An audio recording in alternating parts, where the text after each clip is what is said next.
Les espèces exotiques envahissantes sont l'une des principales causes de perte de biodiversité et de changements dans les écosystèmes. Il est largement reconnu que ces espèces, au même titre que la surexploitation, la pollution ou le changement climatique, représentent une menace majeure pour la biodiversité à l'échelle globale et même la principale menace pour des écosystèmes fragiles. Ma question est la suivante. Menez-vous des actions ou une sensibilisation particulière dans la gestion ou la lutte contre ces espèces invasives? Merci. Espèce exotique envahissante qui a été aussi demandée. Moi, c'est mon passe-temps, je rigole. Mais en été, de mai à septembre, mardi et jeudi, je passe mes nuits dans les étangs de Sologne en train de chasser et de pourchasser la grenouille taureau, une espèce invasive. Et donc, c'est quelque chose qui nous inquiète beaucoup, avec lequel nous travaillons au niveau européen et au niveau national. Parce que l'impact économique est très grand, mais pour l'impact sur la biodiversité encore plus grand. Et une grenouille taureau, les gens ne le savent pas, mais ça mange des couleuvres, ça mange des moineaux, ça mange absolument tout ce qui touche.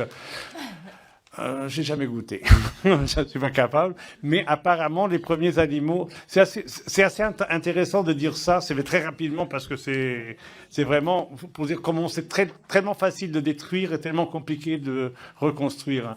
Les grenouilles taureaux sont arrivées avec une importation de poissons d'Allemagne et voilà.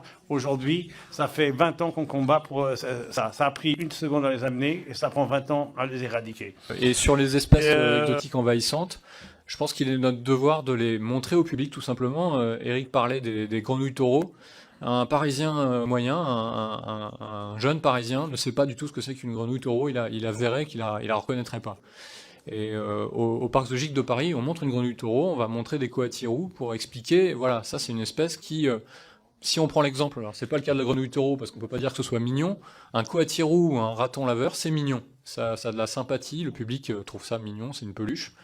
Et c'est bien de pouvoir opposer la vision de cet animal vivant en disant au public, voilà aussi les dégâts que ça peut faire sur la biodiversité.